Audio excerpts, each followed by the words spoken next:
Welcome back for another reading from Hot Flash Divas. Today we're reading chapter 44 titled Bread and Butter.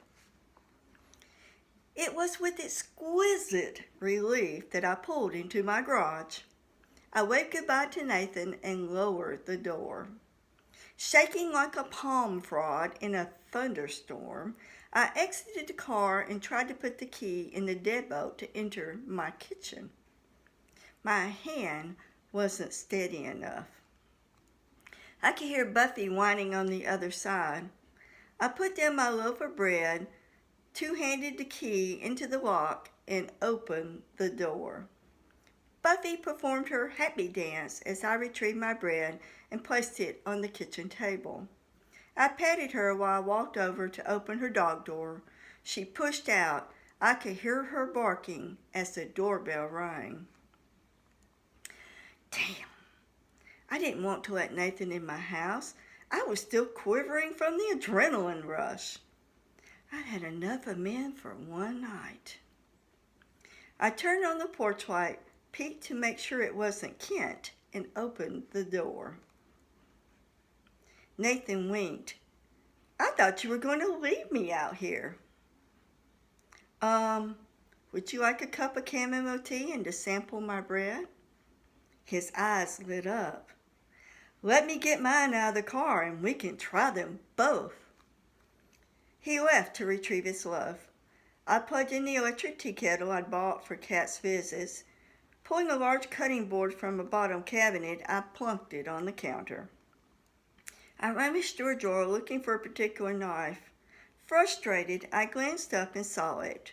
I plucked the long bread knife from the wooden block and turned just as Nathan hustled in the kitchen with the bread tucked under his arm like he was running for a touchdown.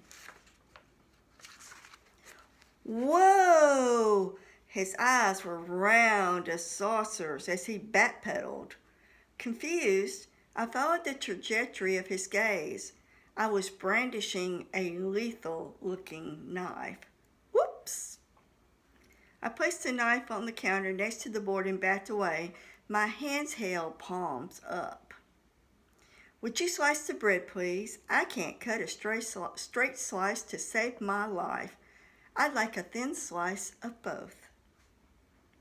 After I'd made sure the front door was locked, I pulled down 2 cups and placed tea bags in each one. The kettle whistled as Buffy bounded through the door into the room. Spotting Nathan as he cut the bread, she ran toward him, barking and growling, her hackles up. He stepped back. Hello there. Good puppy. Buffy continued to bark, placing herself between Nathan and me. Buffy!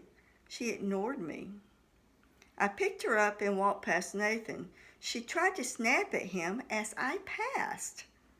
Buffy's never tried to bite anyone. What's with her? Or better yet, what's wrong with him? I opened my bedroom and put her down and closed the door. I returned to the kitchen. Sorry about that. I don't know what got into her. I filled the cups and placed them on the table in the breakfast alcove. I returned to the kitchen for the stevia, butter, and raspberry jam. We sat opposite each other. I smeared butter on a slice and took a bite. I love this bread. It's just the right amount of cheese and spice. Try this one. Nathan reached across the table, offering me a small buttered section of the rosemary bread. Yum! I may get that one next time. Nathan cocked a brow. What's the story on the guy in the parking lot? He placed a bite of bread in his mouth and commenced chewing. His gaze never left my face. I buttered some more of my bread. My friend Jeannie and I met him at the park. He invited me to dinner, so I agreed to meet him at Walton's. He seemed nice enough during the meal, so I met him for dinner and a movie. I reached for the jam and couldn't get the top off. I handed it to Nathan, who twisted it off with ease. Kent started creeping me out with suggestions of being friends with benefits. I barely knew the guy. I threw a 20 on the table to cover both our meals and got the heck out of there. He doesn't take rejection well. It's a shame he didn't throw a punch. I would have liked to do some damage. I reared back in my chair. Is Nathan spouting male bravado, or does he mean it? I finished chewing and swallowed some tea. Why are you so angry? It slid out of my mouth like shit through a goose. I had no conscious intention of asking that question. He stiffened and glared at me. I didn't like the look in his eyes. He took a deep breath and tried to relax, but I could still sense his edginess. What makes you think I'm angry? I just looked at him. Seconds stretched into minutes. He glanced at his watch and shoved back in his chair. It's getting late. He rose and walked to the counter to retrieve his bread. I walked into the door. Thanks for rescuing me and following me home. His face looked tight and his jaw flexed. You might keep an eye out. A fellow like that doesn't always give up that easy. Grasping the doorknob, he pulled the door shut behind him.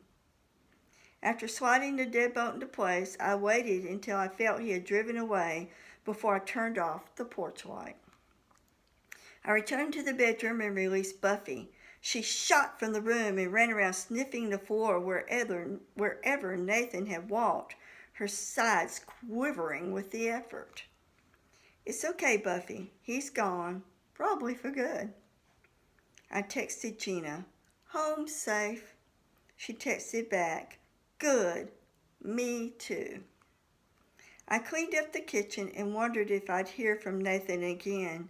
He was a mystery, but my gut warned he might also be dangerous, and Buffy doesn't like him. Thank you for listening. Have a great day. Be safe, be kind, be healthy, and above all else, like, subscribe, and leave comments. Bye.